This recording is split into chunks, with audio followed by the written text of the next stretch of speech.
Papa, je te remets cet instant. Je te remets cet instant, papa. Je sens une forte opposition. Je sens un esprit qui nous enferme, qui nous empêche de délivrer, papa, ton amour et ta puissance. Et je sais, papa, qu'on peut libérer, papa, tes âmes à travers ta parole proclamée. C'est ce que Jésus faisait dans le temple. Il proclamait la parole. Et les esprits étaient chassés. Merci Seigneur, parce que tes enfants sont dotés d'une intelligence certaine. Ils ont cette capacité, papa, à comprendre, à apprendre, à analyser, décortiquer, papa, ta parole. Merci Seigneur, parce que ce jour, papa, je te demande de renouveler l'intelligence de tes enfants et de leur faire comprendre qu'ils ne savent rien. Merci Seigneur, parce que tu dis dans ta parole de laisser venir à toi des petits enfants. Et Seigneur, ce jour, papa, je te demande, papa, de brûler toute forme d'intelligence et de sagesse de l'homme et de ne laisser place, papa, qu'à l'intelligence de ton Saint-Esprit, papa. Merci Seigneur, parce qu'à travers ta parole, papa, tu vas délivrer, tu vas guérir et tu vas bénir tes enfants, papa. Merci Seigneur, au nom de Jésus. Alléluia. Amen, amen. Je vous le dis, c'est un culte compliqué aujourd'hui. C'est un culte compliqué, pourquoi ? Parce que on a été profondément bénis durant tout le week-end. Quand je dis on, c'est le ministère Don de Grâce, à travers le petit troupeau. Il y a eu des attaques. Et quand il y a des attaques, on se dit, mais qu'est-ce qu'il faut que je fasse ? Est-ce qu'il faut que j'abandonne ? Ou est-ce qu'il faut que je continue ? Vous avez bien fait de vous asseoir aujourd'hui dans l'assemblée, parce qu'on a besoin de continuer tous ensemble. La semaine dernière, on avait parlé un peu du péché. On nous demande de demander pardon, parce qu'on est des pécheurs. Et je sais que ça fait très mal au diable, ce qu'on a dit la semaine dernière. Je sais qu'on est beaucoup d'opposition par rapport à ce qui a été dit. C'est mal perçu, même dans le corps de Christ. De laisser penser qu'on est déjà pardonné, et qu'on n'a pas à demander pardon, puisqu'on est déjà pardonné. C'est très bizarre. C'est contre nature, contre courant doctrinal. Pendant des années, on nous a enseigné de demander pardon. Et nous, on arrive et on vous dit, mais non, vous êtes déjà pardonné. Peu importe la hauteur de ton péché. Peu importe la hauteur de ton péché. Tu t'empêches d'être béni de Dieu. Parce que, effectivement, c'est compliqué de voir Dieu quand on reste dans le péché. Mais le Seigneur t'a déjà pardonné. Si tu demandes pardon à Dieu aujourd'hui, tu as pratiquement 2000 ans de retard. Il t'a déjà pardonné de tes péchés passés, les péchés le jour où tu as reconnu que tu étais né pécheur. Et les péchés à venir, ils te sont déjà pardonnés. Donc effectivement, c'est une parole proclamée qui est à contre-courant. On s'était basé sur des versets bibliques dans lesquels certains religieux, certains légalistes nous enferment. Quand on est enfermé dans le péché et qu'on regarde qu'au péché, finalement on se dit que c'est par les œuvres qu'on va réussir à plaire à Dieu. Ça va vraiment à contre-courant de ce que le Seigneur veut dans son évangile de la grâce, dans lequel c'est pas par nos propres mérites qu'on plaît à Dieu, mais c'est même d'une façon imméritée. Et que le Seigneur ne fait pas de considération de personne. Il aime l'évangéliste Charlotte autant qu'il vous aime, chacun d'entre vous.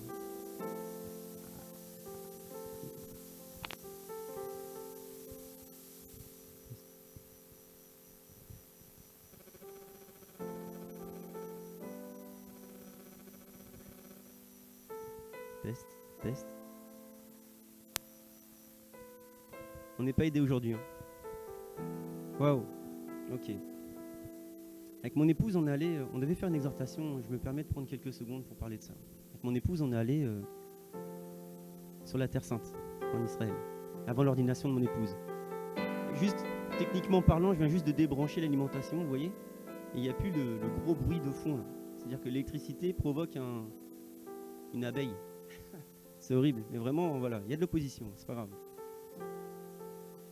Donc avec mon épouse, on allait en Israël, et on est rentré dans ce qu'on appelle des yeshivas, on est rentré dans ce qu'on appelle des synagogues, nos temples.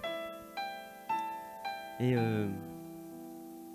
dans une yeshiva, dans une synagogue, il y a un endroit qui ressemble étonnamment à ce qu'on voit dans nos églises, un confessionnal. Mais vraiment, c'est choquant. On voit une petite arche comme ça, avec un rideau devant.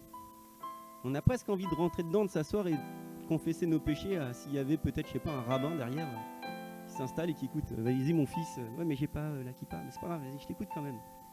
Enfin, dans une synagogue, on est obligé de l'avoir. Mais ça ressemble, mais vraiment, vraiment beaucoup à ce qu'on peut voir dans nos églises. Et je vous encourage à regarder sur internet. Et en fait, cet endroit, c'est l'endroit le plus saint d'une yeshiva. C'est l'endroit le plus saint d'une synagogue. Vous savez que le lieu très saint, le temple a été détruit. Donc il n'y avait pas plus saint que le saint des saints. Et depuis que le temple a été détruit, en fait, on a positionné dans cet endroit saint de chacune des synagogues, qui ressemble étonnamment à un confessionnal, on a positionné les rouleaux de la Torah. Et pour prendre les rouleaux de la Torah, qui représentent la parole de Dieu, on passe un rideau. Okay ? Et je vous assure, quand vous regardez ça, on se dit que peut-être nous, qui avons monté la religion d'homme en Europe, on a dû regarder, se poser des questions et reproduire chez nous. Mais vraiment très mal reproduire. Vous voyez ? Parce qu'il n'y a pas d'intermédiaire entre nous et Dieu. Il n'y a pas d'intermédiaire entre nous et Dieu. Le voile du temple a été déchiré une fois pour toutes. Et le pouvoir sacerdotal, il a été redonné à chacun des enfants de Dieu. À chacun des enfants de Dieu. Donc vraiment, je vous encourage à regarder sur Internet ou comme vous le sentez, ce qu'on appelle le Aaron Kodesh, qui est vraiment l'arche sainte qui se situe à l'intérieur de chacune des synagogues. Et vous allez voir que c'est frappant. Vous allez dire, mais je vois ça dans toutes les cathédrales, je vois ça dans toutes les églises. Je vous assure que je pense qu'on s'y est mal pris. On a monté notre religion sur le fait de demander pardon et de se sentir indigne. Et sache qu'on est digne. Parce que si on n'est pas digne, alors Jésus-Christ s'est rendu indigne inutilement. Il a pris sur lui toute notre indignité, de manière à ce qu'on soit rendu digne. Il a pris sur lui toute notre injustice, afin qu'on soit béni de Dieu, puisqu'on est justifié en Jésus-Christ. C'est très important ce que je vous dis parce que ça libère. Ça s'appelle la grâce. Et la grâce délivre.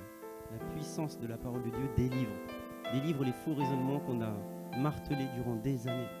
Les faux raisonnements qu'on a forcés jusqu'à ce que ça s'impose dans notre tête. Et la première chose que l'on a l'habitude de faire, c'est bêtement de demander pardon, alors qu'on est déjà pardonné de tout. Je viens sur l'enseignement du jour, qui est très particulier. On devait continuer sur le pardon des péchés, il y a tellement de choses à dire. La semaine dernière, on était pris de court et on voit qu'aujourd'hui, on prend un peu plus de temps. La semaine dernière, on était pris de court parce que vous savez, l'église qui nous accueille, bien que ça n'est pas notre église, préparait un événement qui s'appelle Dans sa présence. Le pasteur Godwin est venu présenter cet événement qui s'est passé vendredi dernier. Et maintenant, je pense qu'on a un peu plus de temps. Avant, à 18h, il fallait qu'on soit dehors. Là, aujourd'hui, ça va être un peu plus cool. Donc, on prend notre temps. Aujourd'hui, on va parler des ténèbres. On va parler des ténèbres. L'obscurité et les ténèbres. Et en fait, j'aimerais que vous compreniez quelque chose. C'est un petit peu en rapport aussi avec le pardon des péchés, avec la dignité, avec le fait de croire que l'on plaît ou pas à Dieu. Et en fait, si on revient sur la 9e plaie d'Égypte, vous savez, il y a eu 10 plaies en Égypte avant que le peuple puisse sortir de sa prison, alors que cette prison n'était pas une prison avec des barricades. Ils avaient tout loisir de pouvoir s'échapper de l'Égypte, alors qu'ils étaient soumis à des travaux d'intérêt généraux, si je puis dire, construire des briquettes. Donc quand je parle du peuple, je parle bien des Hébreux. Donc on est enfermé voilà, dans un monde, aujourd'hui j'appellerais ça le monde. On nous demande de travailler, on nous demande de manger la télévision, les mauvaises nouvelles, on nous demande tout ça. Et on vit dans le monde, et en fin de compte on ne se rend pas compte qu'on a la liberté dans le Seigneur. Et donc toutes les portes sont ouvertes, on a été affranchis. Vous savez, quand on est affranchi, c'est-à-dire que la porte de la cellule est vraiment ouverte. On a toute cette capacité de sortir ou de demeurer dans notre cellule. Et en fin de compte, dans la 9e clé d'Égypte, il s'agissait des ténèbres. L'Éternel dit à Moïse, étends ta main vers le ciel et qu'il y ait des ténèbres sur le pays d'Égypte, des ténèbres palpables. Des ténèbres palpables. Vous savez, la 9e plaie d'Égypte, elle vient avant la dernière plaie d'Égypte. Et la dernière plaie d'Égypte, c'est la mort. La dernière plaie d'Égypte, c'est quand l'ange de l'Éternel frappe chacune des maisons et passe au-dessus des maisons des Juifs, parce qu'ils ont positionné, vous savez, sur le linteau et sur les poteaux la croix de Jésus par le sang de l'agneau.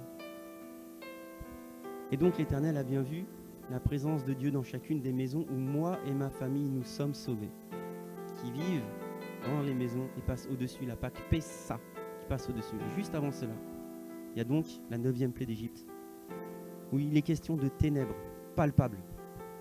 Des ténèbres palpables qui durent 3 jours. Et en fait, dans ces ténèbres-là, on ne voit rien. On ne voit rien, sauf, évidemment, dans les maisons des Israélites, dans les maisons des Juifs. On ne voit rien, sauf dans les maisons des Juifs, où il y a de la lumière. L'histoire raconte que Moïse étendit sa main vers le ciel, et il y eut d'épaisses ténèbres dans tout le pays d'Égypte pendant 3 jours.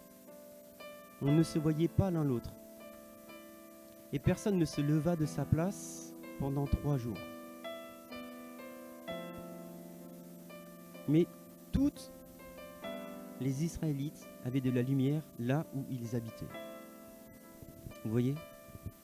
C'est-à-dire qu'on peut se poser la question de savoir si toutes les maisons des Israélites, tout du moins tous les Israélites qui composent les maisons des Israélites, étaient dignes. On peut se poser la question de savoir s'ils étaient exempts de tout péché. Vous voyez ? Alors que, rappelez-vous, certains d'entre eux ont crié contre Moïse en disant « Mais tu te prends pour qui ? Je sais ce que tu as fait. » Vous voyez ? Donc, déjà dans leur pensée, c'était pas très clair. Pour autant, les ténèbres ne les ont pas touchés, jusque dans leur pensée. Dans chacune des maisons où vivait un Israélien, il y avait la lumière. Et de lors, il faisait tellement nuit que les Égyptiens ne pouvaient même pas se déplacer, tellement il faisait noir, un noir implacable. Aujourd'hui, on parle des ténèbres, ok ?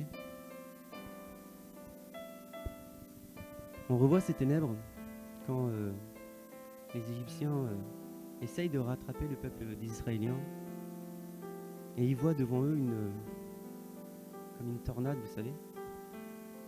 Et en fin de compte, ça éclairait les Israélites d'un côté et ça laissait dans les ténèbres les Égyptiens. Il est écrit dans Exode 14:20, elle se rendit entre le camp des Égyptiens et le camp des Israéliens. Et elle était pour les uns nuée et ténèbres, et pour les autres, elle éclairait jusque dans la nuit. Ils ne s'approchèrent pas les uns des autres pendant toute la nuit. De deux côtés, il fait nuit, sauf que d'un côté, il fait jour dans le noir. Quand on parle de ténèbres, on ne parle évidemment pas de la clarté ou l'obscurité que nous donne le soleil. On parle bien de cette présence ou cette absence de Dieu dans nos vies. Et je le redis, les Israélites, au moment de l'Exode, n'étaient pas exempts de tout péché. Ils avaient un Dieu dans lequel ils ont posé leur foi. Et ce Dieu les a sortis de leurs conditions. Il les a sortis de l'enfermement. Il les a sortis pour les rendre libres de toute captivité. On a besoin d'entendre ça aujourd'hui. Ces ténèbres-là, ce sont les ténèbres qui vont s'abattre dans l'Apocalypse, durant, vous savez, les grandes tribulations. La 5e coupe, il est écrit, la 5e versa sa coupe sur le trône de la bête, son royaume fut obscurci. Les hommes se mordaient la langue de douleur et ils blasphémèrent le Dieu du ciel à cause de leurs douleurs et de leurs ulcères. Mais ils ne se repentirent pas de leurs œuvres. Apocalypse 16:10. Ce sont ces ténèbres qui vont frapper la terre de tous ceux qui n'ont pas fléchi le genou et ont reconnu le Seigneur dans leur cœur. Ces ténèbres-là, force est de constater que... Et je vais continuer. 1 Jean 2:11. 1 Jean 2:11 dit « Mais celui qui a de la haine pour son frère, celui qui a de la haine pour son frère est dans les ténèbres. Il marche dans les ténèbres et il ne sait pas où il va, parce que les ténèbres ont rendu ses yeux aveugles. » Vous voyez ? On parle bien de son frère. Et nous sommes chrétiens et nous devons, quelque part, aimer notre prochain comme nous-mêmes. C'est ce que nous demande Jésus. Évidemment, on ne peut pas le faire par nos propres capacités charnelles. Ce n'est pas inné en nous. C'est le Saint-Esprit qui nous permet cela. Et effectivement, dès lors qu'on a de la rancœur, une once de rancœur, d'amertume, la parole dit de brûler jusqu'à la racine de l'amertume. Parce que Jean nous dit que celui qui a de la haine, je parle bien de haine, de la haine pour son frère est dans les ténèbres. C'est les mêmes ténèbres qui nous empêchent de bouger. Vous savez ? Qui nous empêchent vraiment de bouger parce qu'on ne voit pas où on va. On ne sait pas où on va. Et en fin de compte, on se rend compte, à ce moment-là, que c'est le pardon qui libère, qui rallume la lumière. Mais il n'est pas question de demander pardon à Dieu à ce moment-là. Il est question de demander pardon à son frère, celui pour qui on a de la haine, d'accepter son pardon, d'accepter de recevoir son pardon et de pardonner en retour, de libérer. Sinon, on marche dans les ténèbres. On marche dans les ténèbres, obscurité totale, qui nous empêche d'avancer. On a des liens qui se créent parce qu'on s'empêche de demander pardon à notre frère. Pourquoi je demande de ne pas demander pardon à Dieu ? Parce qu'on l'a redit la semaine dernière. L'apôtre Paul, qui était un persécuteur de chrétiens, à aucun moment, dans chacun de ses récits, lui qui a écrit les 2/3 de la parole de Dieu, n'a demandé de demander pardon à Dieu. Même lui, il lui a été demandé de confesser le nom de Jésus-Christ. Il n'a pas été demandé de confesser les péchés qu'il avait faits contre les chrétiens. Vous voyez ? Et ce changement d'attitude a permis que ses yeux s'ouvrent, s'illuminent, alors qu'il a vécu pendant 3 jours dans les ténèbres également. Ananias est venu lui imposer les mains. Retrouve la vue.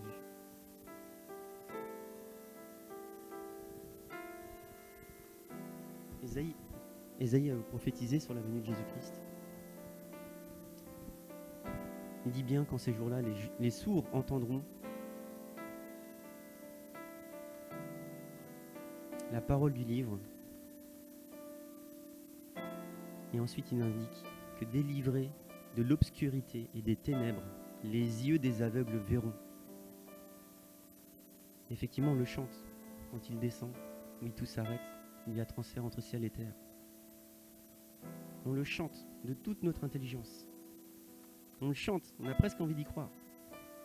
On le chante de façon finalement un petit peu hypocrite. Parce qu'on le chante et on a encore de la rancœur pour un frère ou pour une sœur. Ça peut même des fois être une sœur physique, une véritable sœur de sang qui nous a fait du mal, qui nous a pas pardonné, qui nous en veut, etc. Et à qui on n'a jamais demandé pardon. Et on dit non, je ne demanderai pas pardon. Parce que de toute manière, elle ne veut pas entendre parler de moi. Mais même si elle ne comprend pas, demande-lui pardon. Et tu lui dis, mais je te pardonne, et je te demande pardon, même si tu ne comprends pas. Mais pour moi, c'est nécessaire que tu acceptes mon pardon au nom de Jésus. Et même si elle ne comprend pas, soyez libérés de toute cette méchanceté qui vous lie. On dit, il y a transfert entre ciel et terre. Et on dit quoi ensuite ? On dit, les aveugles voient, les paralytiques sautent, et même les stériles enfantent. Mais tout ça, c'est extrêmement spirituel. Et nous, on pense que c'est charnel. Du coup, comme on a toute autorité et toute puissance pour guérir, On se dit, tiens, il y a un paralytique, je vais le faire marcher. Mais il est question de nous qui sommes dans l'obscurité et qu'on ne peut pas savoir où on va. Parce que d'épaisses ténèbres nous empêchent de voir clair. Et si on ne sait pas où on va, comme les Égyptiens, quand la 9e plaie est tombée sur terre, il faisait noir, ils ne pouvaient pas voir où est-ce qu'ils allaient. Donc ils sont restés à leur place. Ils sont immobiles. Et quand le paralytique marche, alors il se met en mouvement. Comme nous devons nous mettre en mouvement. Il en va de même pour les aveugles qui retrouvent la vue. Nous sommes aveuglés par le monde. Nous sommes aveuglés par le péché. Nous sommes aveuglés surtout par le manque de pardon envers notre prochain. Café.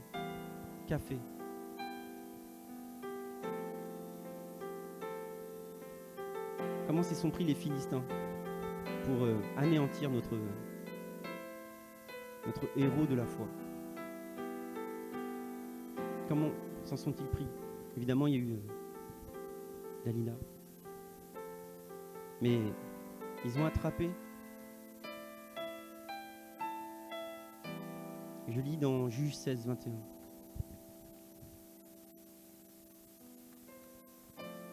Lui qui était déjà un petit peu éloigné de Dieu, parce qu'il s'est attaché à beaucoup de femmes. Les Philistins sont sur toi, Samson. Il se réveilla de son sommeil et dit, je m'en sortirai comme les autres fois, je me dégagerai. Mais il ne savait pas que l'Éternel s'était retiré de lui. Et les Philistins le saisirent et lui crevèrent les yeux. Quand tu es aveugle, tu ne peux plus voir la lumière du trône. Quand tu es aveugle, tu ne peux plus voir Jésus-Christ. Quand tu es aveugle spirituellement, tu ne peux pas sentir sa présence. Quand tu es aveugle spirituellement, tu ne peux pas bouger. Quand tu es aveugle spirituellement, tu ne marches que comme les Égyptiens. Tu ne marches que dans le monde. Quand tu es aveugle spirituellement, la parole de Dieu, tu la conçois comme étant un enseignement qui te fait raisonner. Tu comprends la parole de Dieu par ton intelligence, mais ça ne percute pas ton cœur. Et les yeux de ton cœur sont fermés. Les oreilles de ton cœur sont fermées, ne peuvent entendre la parole de Dieu.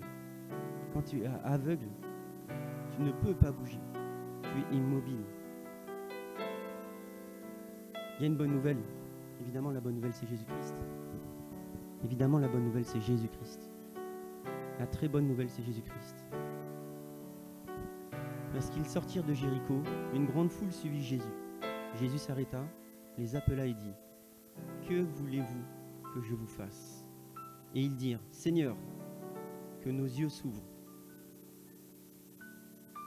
Seigneur, que nos yeux s'ouvrent. Et je sais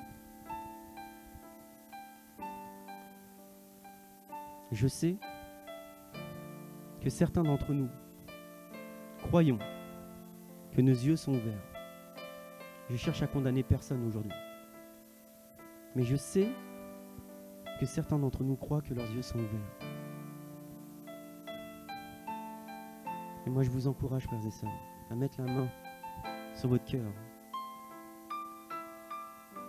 On parle de supplication des fois, dans la prière. Mettez les mains sur votre cœur. Regardez à Jésus et dites avec moi.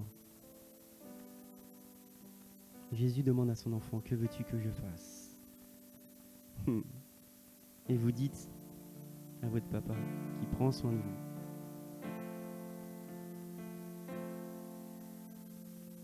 Que mes yeux s'ouvrent. Seigneur, ouvre mes yeux. Seigneur, ouvre mes yeux. Seigneur, ouvre-moi tes yeux. Les yeux de mon cœur.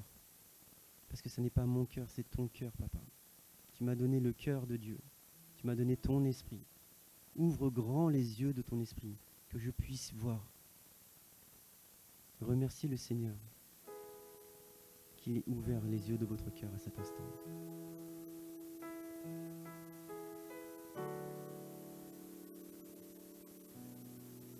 Merci papa parce que tu ouvres les yeux.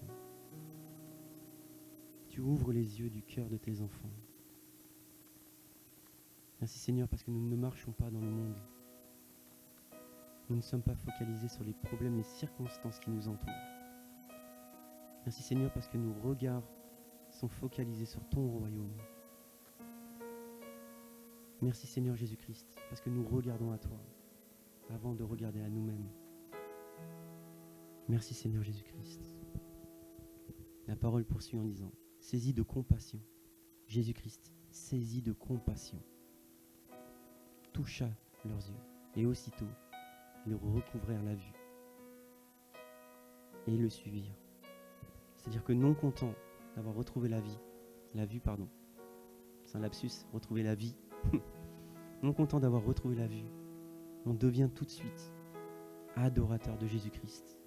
On suit notre Maître, on suit notre Seigneur. Le salut, c'est une étape. C'est mon Sauveur, mais c'est aussi mon Seigneur. Et notre Seigneur nous ouvre les yeux dès lors qu'on lui demande de ne plus être aveuglé par ce monde, de ne plus être aveuglé par notre intelligence, de ne plus être aveuglé par nos faux raisonnements, de ne plus être aveuglé par toutes les circonstances qui nous entourent, mais de regarder uniquement à lui.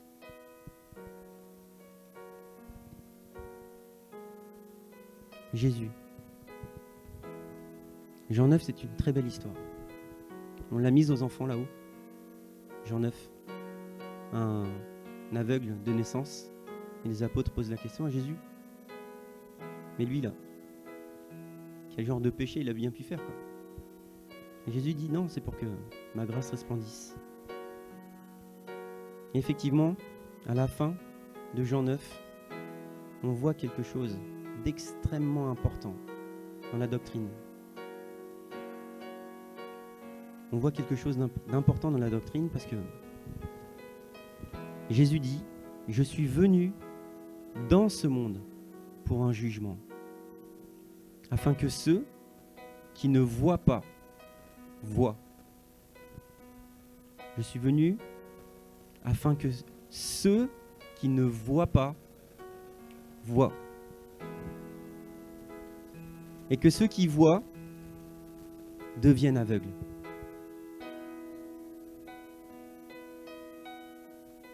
C'est très dur. Mais certains d'entre nous croient voir. Et Jésus continue. Et il dit aux pharisiens, il dit aux scribes, il dit aux religieux, il dit aux légalistes, il dit à ceux qui sont assurés d'être chrétiens, qui en sont persuadés, parce qu'ils font des œuvres stériles pour essayer de plaire à Dieu. Et il leur dit, si vous étiez aveugle, vous n'auriez pas de péché au singulier. Vous ne seriez pas, il n'y aurait plus le péché, celui hérité d'Adam et Ève. Vous seriez déjà nés de nouveau. Mais maintenant que vous dites, nous voyons, aussi demeure votre péché. C'est-à-dire que quand on vient devant Jésus et qu'on dit, mais moi je vois, le Seigneur dit, mais non. Non, tu es aveugle mon enfant, mais je vais te donner de quoi voir. Et nous on dit, mais si, je vois, c'est bon, je connais le catéchisme, je connais l'enseignement, ça fait 20 ans que je suis à l'église, il n'y a aucun souci, je vois. Et le Seigneur il dit, mais en fait, t'as pas compris. Si tu étais venu à moi comme un petit enfant, tout du moins parce que c'est pas du conditionnel, mais c'est parce que tu es venu à moi comme un petit enfant, et que tu as reconnu que tu ne savais rien, alors je te fais grandir. Mais si tu crois que tu vois, moi je te dis, tu ne vois rien. Parce que tu es complètement aveuglé par la religion. Parce que dès lors que tu vois Jésus-Christ, ta vie change. Instantanément. Dès lors que la marque de Jésus est inscrite dans ton cœur, c'est indélébile. Ça ne peut pas partir. Même quand Satan te dit, mais non, c'est une hérésie, c'est faux, tu mens, tu ne peux que le chasser. Tu dis, Saint-Esprit, Pourquoi il essaye encore, lui? Je t'ai vu, je te vois. Tu es dans mon cœur. Et rien n'y fera. Quand je ferme mes yeux, je ne suis pas dans les ténèbres. Quand je ferme mes yeux, je vois la lumière.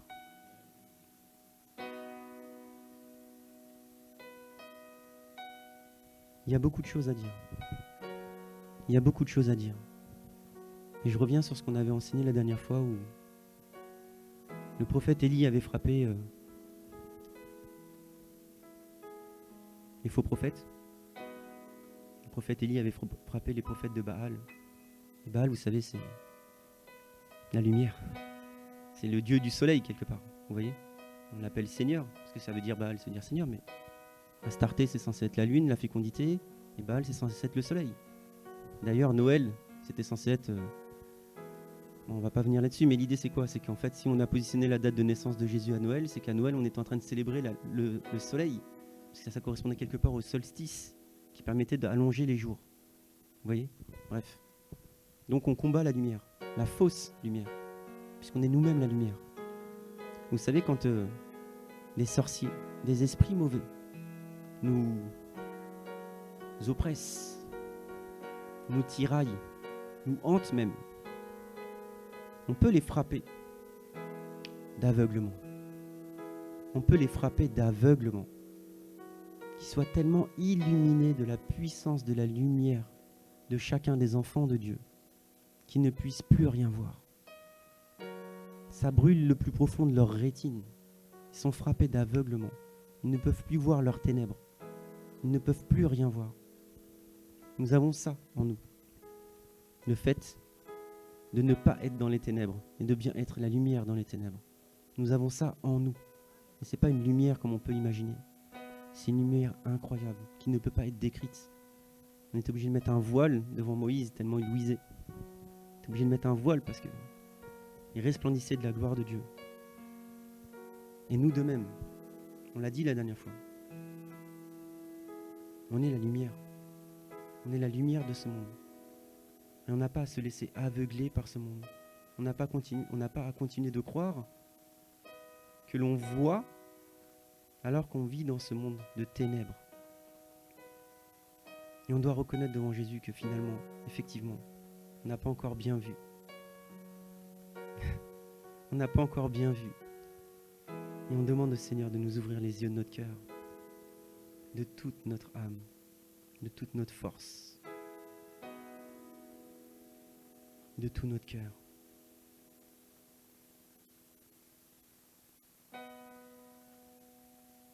Comme dit le Seigneur, à ce moment-là, c'est ce qui caractérise tout enfant de Dieu. À ce moment-là, quand on voit clair sur la personne de Jésus-Christ, on n'est plus du tout attiré par le péché. Ça ne nous intéresse plus du tout. On n'est plus dans ce monde. Il n'y a plus intérêt. On est tourné vers les autres. On est tourné sur l'amour, parce que Jésus-Christ, c'est l'amour. On est tourné par ce qui nous manque le plus dans notre vie. C'est l'amour de Jésus-Christ. Dès lors qu'il ouvre les yeux de notre cœur, alors on ressent, on reçoit de la part du ciel un amour qui ne s'arrête jamais. Il m'a semblé nécessaire de partager avec vous ces quelques notions sur le fait que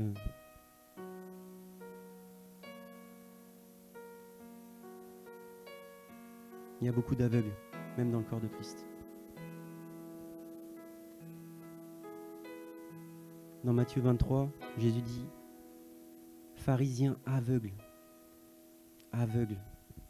purifiez proprement l'intérieur de la coupe et du plat, afin que l'extérieur aussi devienne pur. » Et nous, parfois, on a tendance à frotter l'extérieur en donnant l'illusion qu'on plaît à Dieu par nos propres efforts. On fait regardez comment je suis bien habillé. C'est vrai, non? Heureusement que vous n'êtes pas aveugle, parce que vous ne pourriez pas voir ça. Cadeau d'anniversaire, gloire à Jésus. Regardez comment l'extérieur est propre. Ok. Et voilà. Et on en voit beaucoup, des personnes qui donnent l'illusion d'être des merveilleuses personnes, qui à l'intérieur n'ont juste pas reconnu Jésus de tout leur entier. Et c'est le Saint-Esprit qui opère la transformation de l'intérieur vers l'extérieur. C'est le Saint-Esprit qui, comme les prophètes de Baal, émet une lumière étincelante pour brûler tout ce qui ne vient pas de lui. On dit le feu est tombé sur les prophètes, mais le feu a jailli de l'intérieur des prophètes. Le Saint-Esprit opère la transformation. Ouvrez grand vos yeux, voyez clair, regardez à Jésus-Christ. Acceptez de reconnaître que jusque-là, on n'a rien vu. Acceptez de reconnaître que jusque-là, on marche dans la religion, on marche dans autre chose que Jésus-Christ. On marche dans ce qu'on nous a appris, parce qu'on nous l'a enseigné quand on était jeune, parce que maman me l'a fait hériter, parce que papa me l'a fait hériter, parce que mon frère est tombé dedans. Et moi, le salut, il est personnel. Moi, j'ai le droit de reconnaître que j'ai pas encore vu, j'ai pas encore goûté, j'ai pas encore senti. Je crois parfois avec mes émotions qu'il se passe quelque chose. Mais non, le Saint-Esprit n'a pas encore opéré cette transformation parce que j'ai pas encore ouvert mes yeux spirituels. Mes frères et sœurs, c'est à ça que sert l'Église. L'Église, les frères qui sont sensibles au Saint-Esprit, à ouvrir vos yeux, à ouvrir grand vos yeux, à bien comprendre que le monde vous apportera toujours des mauvaises nouvelles. Mais quand vous avez les grands yeux ouverts, les yeux spirituels ouverts, il n'y a plus aucun problème dans vos vies. Parce qu'on n'est que de passage. Et quand les yeux sont ouverts, à ce moment-là, vous commencez à regarder au prochain. Parce que le Saint-Esprit vous pousse à être une bénédiction, une source de bénédiction pour votre prochain. Voyez, frères et sœurs. Voyez, frères et sœurs, à quel point Dieu est bon. Il faut qu'on meure à soi-même. Il faut vraiment beaucoup d'efforts. Beaucoup d'efforts pour reconnaître qu'on est aveugle. Il faut vraiment faire taire son intelligence, faire taire ses forteresses, pour s'humilier devant Dieu et dire « Mais Seigneur, c'est vrai. C'est vrai. Je reconnais aujourd'hui que je sais rien, que je vois rien. Ouvre les yeux de mon cœur, Père. » Alléluia. Soyez bénis en Dieu. Soyez bénis.